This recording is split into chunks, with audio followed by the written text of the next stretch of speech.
Hi guys! Welcome back to our channel.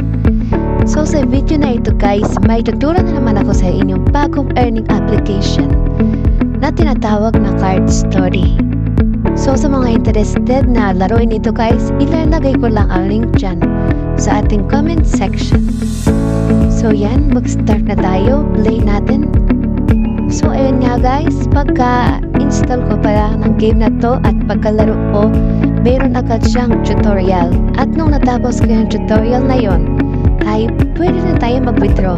So ang mag-withdraw natin is 0.2 guys. Kasi i-check lang natin kung legit ba siya, kung darating pa. So let's go guys, mag-withdraw tayo. So 0.2 pesos. Click lang natin withdraw na. So yan, kailangan po muna natin mag-login through our Google. After natin makapag-login, pwede na tayo mag-withdraw. Ilagay lang natin itong ating GCash number, GCash number natin. And then, sa baba, ulitin na natin ulit kung ano nilagay natin sa taas. So yan, lagyan natin ang ating GCash number and then save. After nun, check nyo lang kung tama yung number guys. Pagkatapos ay pwede nating i-withdraw. So yan, marireceive daw natin within 24 hours. So mamaya, ipapakita sa inyo kung legit ba talaga. Pero bago yon, habang naghihintay tayo, ipapakita ko muna sa inyo ang mga ways to earn dito sa app na ito. So first, punta dito tayo sa cards. So ayan guys, itong mga cards na to ang kailangan nating ma-collect or mabuo sa paglalaro ng puzzle. So pag nabuo natin yan, so meron tayong mga prizes like diamonds or chest. So paano nga ba makabuo ng cards na yon? So ito lang guys, lalaroin nyo lang yan, mga levels na yan. Kaya guys, so yan yung puzzle. Kailangan yung mabuo yung picture. Kailangan yung mahanap kung ano yung nawawalang picture sa kanya or kung ano yung nawawalang part.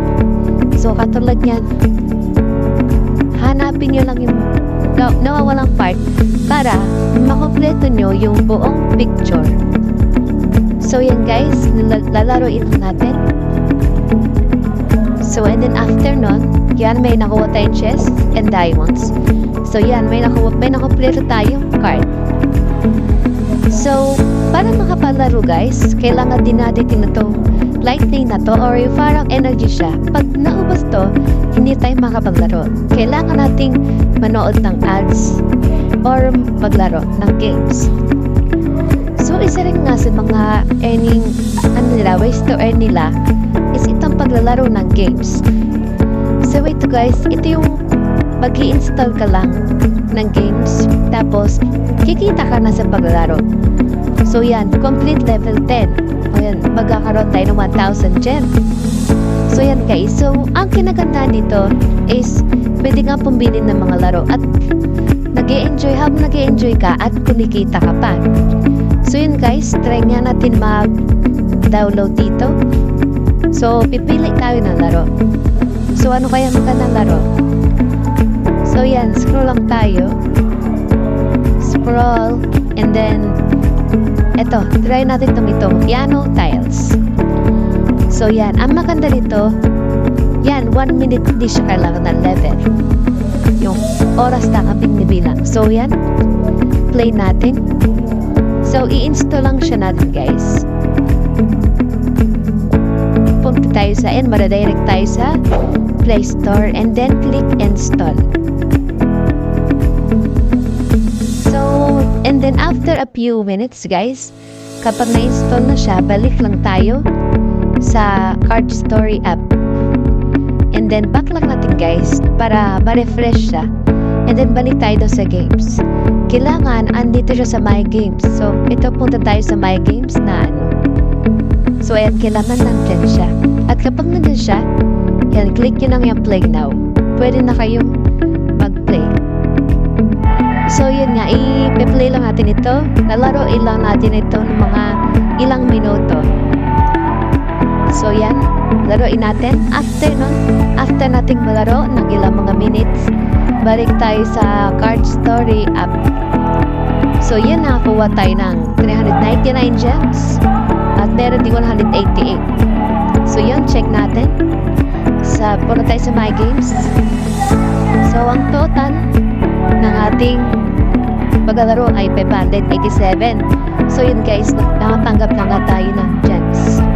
Ang kinatandaan dito sa larong ito, gusto ko yung ang task niya is yung time, kung ilang minutes maglalaro. Kasi, pwede mong iwanan na lang yung cellphone mo. Yan na guys, so yung auto screen off, lalagay mo lang sa 30 minutes para kahit 30 minutes siya, open okay lang. So yan, kahit iwanan nyo siya guys na naka-play siya, kita ka pa rin. Kahit nakaiwan lang, basta naka-on naman yung hindi siya mamamatay agad. Diba yung 30 minutes siya bago mamatay.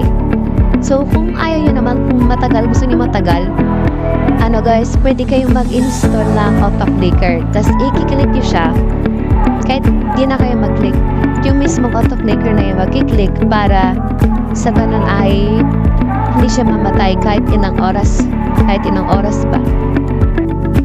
Pero kung bored naman kayo, so pwede nyo naman siyang laruin. Pwede nyo siyang laruin, kunyari, piano tiles. O kaya, marami kasing iba't ibang mga games doon. Katulad na ng mga levels, yun maganda, yung mga action games. So, yun nga guys, isa rin sa kanila mga ways of earnings ay itong pag-invite. Kapag yung friend mo nga nagkumita ng 1 gem, kahit sa laro, makikita ka na lang 10,000 gem. So, yun ang kinagandaan sa kanila guys. At mag-earn ka rin na 3% ng lahat ng diamond na kinikita nila. So yun nga guys, maganda rin talaga. So yun nga guys, dito sa may taas, makikita nyo ang withdraw. So ganyan. So may 5 pesos tayo, ang minimum nila 50,000 gems, diamond. And with 500 pesos na 5 million gems. Pero madali lang naman kumita dito guys ng gems. So, kailangan nyo na talaga mag-tsaga at grind na mag-grind. So, yun nga guys. So, check natin sa ating Gcash. So, yun, pumasok na nga ang ating withdrawal na 0.2 or 0.20 pesos. So, yun lang nagpapatunay na legit talaga siya guys. So, yun lang guys. Maraming salamat sa panonood. I hope na may natututunan kayo sa video na ito. So, don't forget to like, comment, and subscribe. Hit na rin yung notification bell para updated kayo sa mga ina-upload ko lagi. Thank you very much!